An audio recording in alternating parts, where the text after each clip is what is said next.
আপনারা দেখছেন এখন সবার খবর। যেই সব মুসলিম আব্বাস সিদ্দিকী বলছে যে বিজেপির দালাল, বিজেপির থেকে টাকা খাচ্ছে, বিজেপির হয়ে দালালিগিরি করছে, সেই সব মুসলিমদের ঘরে আপনি একটা মুসলিম হয়ে কি বলবেন আমাদের সবার খবরের মাধ্যমে? আব্বাস সিদ্দিকী বলেছিলেন যে আব্বাস সিদ্দিকী ফুরফুরা শরীফের কলঙ্ক, আব্বাস সিদ্দিকীর জন্য ফুরফুরা শরীফের বদনাম হচ্ছে, কি বলবেন? এটা কি সত্যি আব্বাস সিদ্দিকী ফুরফুরা শরীফের কলঙ্ক?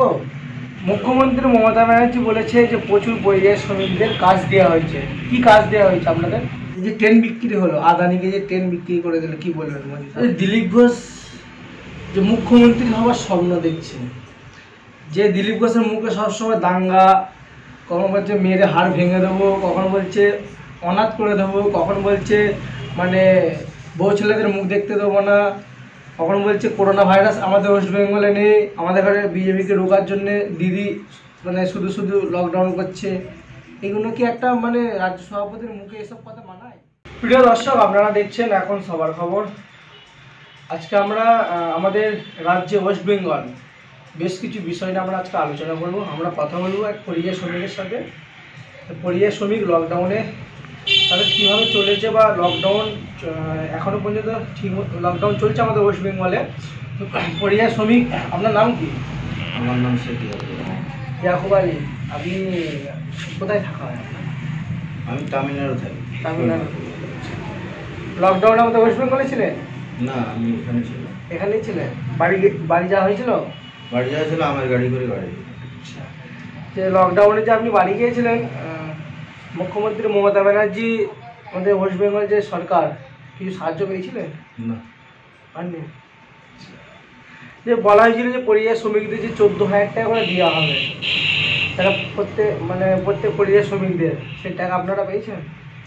না, বাড়িতে নাম লিখে লিখেছিল, কিন্তু আমরা শুনেছিলাম যে এরকম স্কুলে খাওয়ানো হবে আর হবে, তো খাওয়ানোও কিছু হয়নি আর পয়সা দেয়নি। তবে সমস্ত বাড়িতে নাম লিখে লিখেছিল যে আমরা যারা শহর থেকে ঘরে এসেছি, তো শুনেছিলাম এরকম 14,000 কি 16,000 টাকা এরকম দেওয়ার কথা ছিল, যে বা খাওয়ানো খরচাটা হবে, তো সে তো আমরা কিছু দেখতে পাইনি। সব মুসলিম আব্বাস সিদ্দিকী বলছে যে বিজেপির দালাল, বিজেপির থেকে টাকা খাচ্ছে, বিজেপির হয়ে দালালিগিরি করছে, সেই সব মুসলিমদের ঘরে আপনি একটা মুসলিম হয়ে কি বলবেন আমাদের সবার খবরের মাধ্যমে? আমি এর আগে বলে গেছি, আমার দিকে দেখে বলুন। এর আগে বলে গেছি যে মুসলমানগুলো যারা এইভাবে কথা বলছে তারা তওবা সিদ্দিকীর লোক, যাতে আব্বাস সিদ্দিকী সংগঠন না করে, আব্বাস সিদ্দিকী সংগঠনটা ব্যর্থ হয়ে যায়। হ্যাঁ, এইসব মানুষগুলো বলতেছে। কেন একটা কথায় আছে যে মুরগি আগে না ডিম আগে, মুরগি আগে না ডিম আগে, এ ব্যাখ্যা করতে গেলে অনেক কিছু এসে যাবে, কিন্তু কথা হচ্ছে যে তওবা সিদ্দিকীর উচিত ছিল যে ভাইপো যেটা করছে করি, আমি যেটা করছি করি, এইরকম ধরনের স্লোগানগুলো আমি নিন্দা করি। তওবা সিদ্দিকী বলেছিলেন যে আব্বাস সিদ্দিকী ফুরফুরা শরীফের কলঙ্ক, আব্বাস সিদ্দিকীর জন্য ফুরফুরা শরীফের বদনাম হচ্ছে, কি বলবেন? এটা কি সত্যি আব্বাস সিদ্দিকী ফুরফুরা শরীফের কলঙ্ক? এই কথাগুলো একদম বাজে বাজে কথা। তবে উনি তো ওনার জন্য করেছে, দাদা ওজের জন্য কি করেছে? কে? তওবা সিদ্দিকী। উনি যদি বলে কলঙ্ক, উনি তো উনি খানদানের লোক, ওনার তো চাচা ভাই বোরা, ওই কথাটা আমার বলতে লজ্জা লাগে। উনি তো ওনার জন্য করেছে, দাদা হুজুরের জন্য কি? আমরা দাদা হুজুরের কাছে যাই, মাজারে যাই, একটা মানে ভালো পিসাবখানাও নেই, একটা ভালো পায়খানাও নেই, অজু তো পুকুরে যে সামনে যেখানে পুকুর অজু আছে তার পানি ভালো না, যত নোংরা পানিগুলো সব ওইখানেই পড়তেছে, কেউ শর্ট মেরেও ফেলছে, কোনো গার্ড নেই, কিছু নেই, ওর মধ্যে কি অজু করবে? পীরজাদারা আমাদের জলসায় এসে বলে যে সমস্ত মুসলমানরা একটাও, কিন্তু এখন দেখা যাচ্ছে পীরজাদাদের মধ্যে একটা দেখতে পাচ্ছি না, আমরা একতা দেখতে পাচ্ছি না। কি বলবেন? আপনি একটা মুসলিম হয়ে কি বলবেন? এর জন্য দায়ী কাকে বলবো? এর জন্য দায়ী কাকে বলবো? এ তো যদি সংশোধন করতে পারে একমাত্র কুতুবুদ্দিন ভাই সাহেব আছে, ইসমাইল ভাই সাহেব আছে, অমর ভাই সাহেব আছে, এনারা কথা বলতে পারে, এনারাও দেখারে নিয়ে কথা বলতে পারে যে তোমরা এটা কেন করছো। অধিকার সবার আছে, তবে ওনাদের বিষয়ে আলোচনা বেশি করা ভালো নয়। তো ওনারা, আমি যেটা মনে করি যে ইসমাইল ভাই সাহেব আছে, অমর ভাই সাহেব আছে, আমাদের কুতুবুদ্দিন ভাই সাহেব আছে, মেহরাম সিদ্দিকী আছে, এরা বসে নিজেরা একটা আলোচনা করুক। যে মানুষ কি চায়, নাহলে পরিবর্তে যেটা এই এখন কিছুক্ষণ আগে বলে গেলে যে কিছু মুসলমান আছে বলছে বিজেপির টাকা খেয়েছে, যদি এই ধরনের কথাবার্তা বলে তাহলে আমার মনে হয় যে 24 পরগনা, মুর্শিদাবাদ, মালদা, বীরভূম সমস্ত এলাকা 52 জেলার পীর যদি এই ধরনের হয় তাহলে ফুরফুরার দিকে কেউ তাকাবে না। এটা আমার মনে হয়। যে আমি বলছি যদি সত্যি এই ধরনের কথাবার্তা যদি এই যে কিছু লোক বলছে যে তওবা সিদ্দিকী যে তাদেরকে টিএমসি করছে, যে কথাটা বলছে যে বিজেপি টাকা খেয়েছে আব্বাস সিদ্দিকী, হ্যাঁ, তাহলে এইভাবে যদি এরা কথা বলে তো কিছু মানুষ ভেঙে যাবে, ফুরফুরার দিকে তাকাবে না। কেন বিজেপিকে সবাই মানে নিন্দা করে, নফরত করে, মুসলমান তারা বেশি, বা ধর্মিক একটা ধর্মিক যে যা ধর্ম করবে। আমরা এখানে ভারতবর্ষের সমস্ত মানুষ ধর্মিক একটা, যে যা ধর্ম করে। আমি সবাই ধর্মকে সবাই শ্রদ্ধা করি, আমার ধর্মকে আমি শ্রদ্ধা করি, তার ধর্মকে তারা শ্রদ্ধা করে। সে খাবার খাবে, আমি আমার খাবার খাবো, এক রাস্তা, এক পথ, এক সব কিছু। এতে এত কেন বাহানা? এগুলো ঠিক নয়। এগুলো বসে আলোচনা করা ভালো, ধর্মিক বসে আলোচনা করা দরকার। এতে রাজনীতি কেন আসবে? আব্বাস সিদ্দিকী নলেজ সিটি করছে, সবাই এখন দেখেনি কথা উঠেছে যে নলেজ সিটির টাকা আব্বাস সিদ্দিকী খেয়ে নিচ্ছে, নলেজ সিটি হবে না। একটা চক্রান্ত, নলেজ সিটির নামে টাকা তুলছে আব্বাস সিদ্দিকী। 100 বিঘে যে জমি কিনেছে সেটা মানে ভুয়া খবর, 100 বিঘে হয়নি, 30-40 বিঘে জমি কিনা আছে ওখানে। মানে মুসলিমরাই বলছে এই কথাগুলো। যেটা আমি বিশ্বাস করি না, ওরা প্রমাণ দেখা, যাতে এই যে ইউনিভার্সিটি না হয় এতে সমস্ত রাজনীতিও আছে। আর এই তওবা সিদ্দিকী চাইছে যে ভাই এত নাম করে নেবে, আমি করতে পারিনি। আমি বলবো আব্বাস সিদ্দিকী যেটা করছে দাদাজুরের নামে নলেজ সিটি একমত। মুখ্যমন্ত্রী মমতা ব্যানার্জি বলেছে যে প্রচুর পরিযায়ী শ্রমিকদের কাজ দেওয়া হয়েছে। কি কাজ দেওয়া হয়েছে আপনাদের? না, আমি তো কিছু কাজ পাইনি, কাজ দেয়নি। আমার জব কার্ডও আছে, সব আছে, কিন্তু আমাকে কোনো কাজ দেওয়া হয়নি। আপনি তো দুবারে মানে নিজের ফ্যামিলি বা পরিবার ছেড়ে আবার অন্য রাজ্যে কাজের জন্য চলে এসেছেন, তাই তো? চলে আসতে হয়েছে। তার মানে বলা মতলব যে আমাদের রাজ্যের মুখ্যমন্ত্রী পরিযায়ী শ্রমিকদের জন্য কিছুই করেনি। অপদার্থ একটা মুখ্যমন্ত্রী, যেমন দেশের একটা প্রধানমন্ত্রীর অপদার্থ সেম। আর ওদের তো ফ্ল্যাগটা একজনের ঘাসফুল, একজনের পদ্ম। ওদের তো দিলীপ ঘোষ, মমতা ব্যানার্জি বা ওদের মোটা ভাই সব যে কথাগুলো শুনছি আমরা, সব এক, ওদের কোনো কিছু নেই। বঙ্গ বিজেপির রাজ্য সভাপতি দিলীপ ঘোষ মুখ্যমন্ত্রী হওয়ার স্বপ্ন দেখছে, তো আপনার মনে হয় মুখ্যমন্ত্রী হতে পারবে? যে দিলীপ ঘোষের মুখে সবসময় দাঙ্গা, কখন বলছে মেয়ের হাড় ভেঙে দেবো, কখন বলছে অনাথ করে দেবো, কখন বলছে মানে বউ ছেলেদের মুখ দেখতে দেবো না, কখন বলছে করোনা ভাইরাস আমাদের ওয়েস্ট বেঙ্গলে নেই, আমাদের ঘরে বিজেপিকে রোকার জন্যে দিদি মানে শুধু লকডাউন করছে। এগুলো কি একটা মানে রাজ্য সভাপতির মুখে এসব কথা মানায়? আরে কাক যতই কাকা করুক, ও তো গু খেকো কাক, ওদের মুখের ভাষা আছে। কখন বলছে গরুর দুধ দুইলে করে সোনা বেরোচ্ছে, কখন বলছে, ওদের কথাবার্তা বাজে। ওরা কি মুখ্যমন্ত্রী হবে? তো বলা যায় না। তো দেশের হাল খুব খারাপ, 8 খুঁড়ো কার ছেলেপুলে নেই, তারা সব দেশের মুখ্যমন্ত্রী, দেশের প্রধানমন্ত্রী। পাবলিকের জন্য মানে মানুষের পরিবারের জন্য কি বুঝবে? ওদের নিজেদের পরিবার আছে? ওদের নিজেদের পরিবার আছে কারো? ওই যে কি বলে বিহারে যোগী যে বিহারে, ওর কোনো সংসদ ধর্ম আছে? ওর ছেলেপেলে আছে? মোদী সরকার, তার কোনো ছেলে মেয়ে আছে? না মমতার ছেলে মেয়ে আছে? আবার রয়ে গেল দিলীপ ঘোষ, ও যতই কাকা করে। 2021 বিধানসভা ভোটে বিজেপি ক্ষমতা আসবে মনে হয়? আমার তো মনে হয় না। এই কংগ্রেস সিপিএম এরাই আসবে, আর এরাই দেশের উন্নত করতে পারে। তৃণমূল কংগ্রেস এ সব মিশে যাবে, পিষে যাবে, যেমন ধুলোয় মিশে যাবে। বিজেপির একটা স্লোগান আছে যে কিসের বর কিসের ঘর, যা খুশি তাই কর। তো ওরা আবার কি দেশ চালাবে? ওরা কি দেশ চালাবে? দেশের কিছু বোঝে? আমি আগেই বলে গেছি যে ওরা সংসারী মানুষ নয়, ওদের ছেলে মেয়ে নাই, ওরা কি বুঝবে? আচ্ছা, এই যে ট্রেন বিক্রি হলো, আদানিকে যে ট্রেন বিক্রি করে দিল, কি বলবেন? ওরা ট্রেন কেন, পুরো দেশটাকেই বিক্রি করে দেবে। এইভাবে যদি থাকে, মানুষ যদি চুপ করে থাকে, এই জনগণ যদি চুপ করে থাকে, ওরা দেশটাকেই বিক্রি করে পালাবে।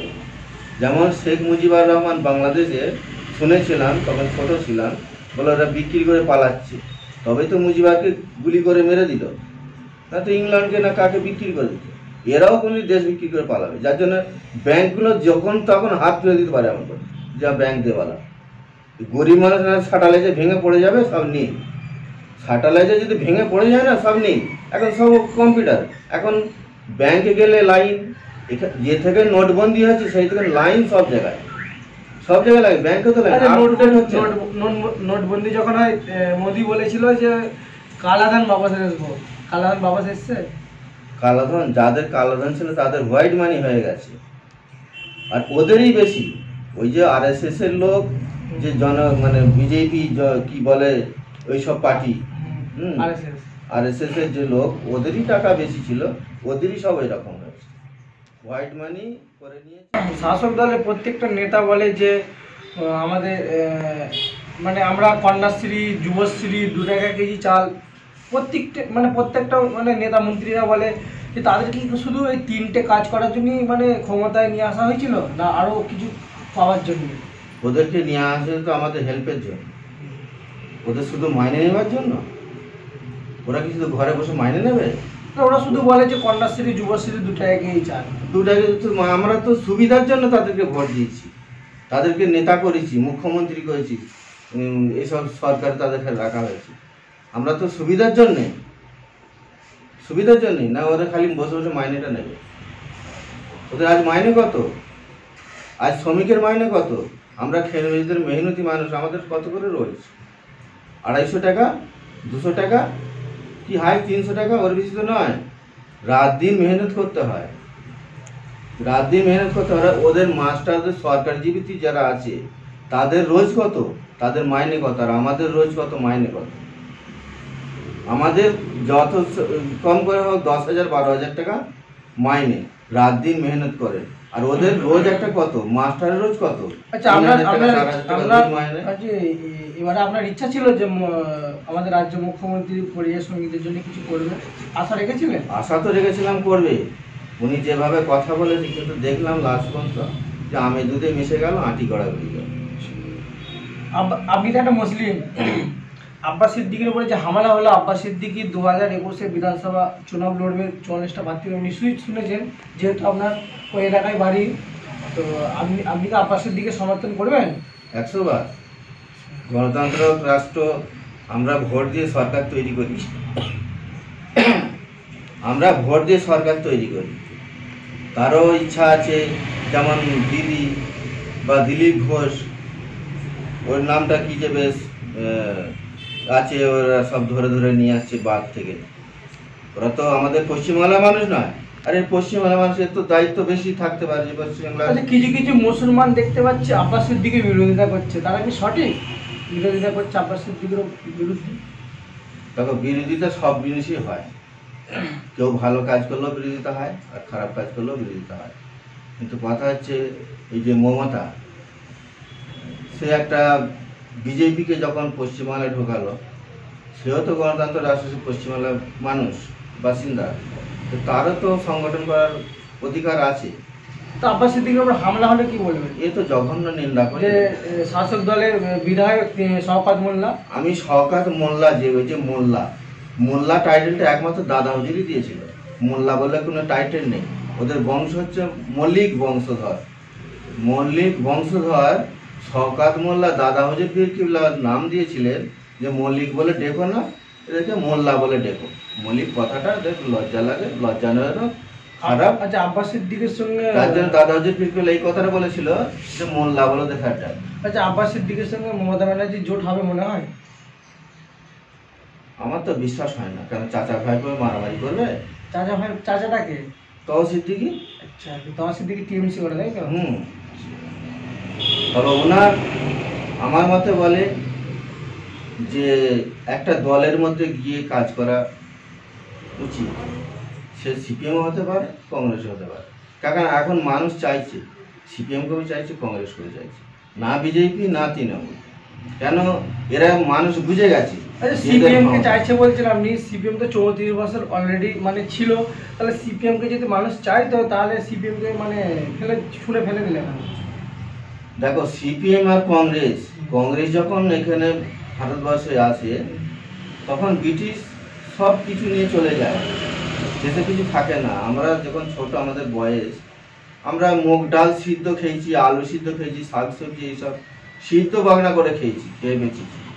কিন্তু এই কংগ্রেস আর বাম এসে আমাদের পেটের কষ্ট মিটিয়েছিল, দুবারা তিনবারা চাষ করে ভাতের কষ্টটা মিটেছিল। এই কংগ্রেসই পারে আর এই সিপিএমই পারে দেশ চালাতে। মানে আমরা বলার মতলব যে সেন্ট্রালে কংগ্রেস, আমাদের ওয়েস্ট বেঙ্গল সিপিএম। তাহলে আমাদের দেশটা ভালো উন্নত কেন? আমরা যা মেহনত করে দেশটা উন্নত করেছিলাম, যা বাগান একটা সাজিয়েছিলাম, এরা এসে পুরো ধ্বংস করে দিল। আব্বাস সিদ্দিকী কি 40টা সিট জিততে পারবে 2021-এ? কেন পারবে না? ও তো মানে সবই তো, কুলি, বাগদি, সাঁওতাল, দুলে, মুসলমান, ওসব সবাই তো রয়েছে। সেবা আয়ুর্বেদ ক্লিনিক, মাটিয়া বাজার, ধানহাটা, মাটিয়া, উত্তর 24 পরগনা। আসাম কামাখ্যা খ্যাত গুণিন ও কবিরাজ মোহাম্মদ ইসমাইল মোল্লা বসছেন প্রতি শুক্রবার সকাল 8টা থেকে দুপুর 1টা পর্যন্ত। ফি মাত্র 40 টাকা। কাজ না হলে মূল্য ফেরত। এখানে সন্তানহীনা, স্বামী স্ত্রীর মধ্যে মনোমালিন্য, লিউকোরিয়া, বাতের ব্যথা, সুগার, পুরুষের ইন্দ্রহীন দুর্বলতা, মদ, গাঁজা ও ড্রাগের নেশা ছাড়ানো হয়। এছাড়াও অর্শ, বিবাহে বাধা, প্রেমে বাধা, চাকরি ক্ষেত্রে বাধা, কেউ চলে গেলে বাড়ি আনা হয়। পাগলের চিকিৎসা করা হয়, ভূত জিন ছাড়ানো হয়। অনিয়মিত পিরিয়ড, শ্বাসকষ্ট, এক্সিমা ইত্যাদি রোগের চিকিৎসা করা হয়। সেবা আয়ুর্বেদ ক্লিনিকে চিকিৎসার জন্য ফোনে নাম লেখাতে পারে। সেবা আয়ুর্বেদ ক্লিনিক, সত্তর যোগাযোগ।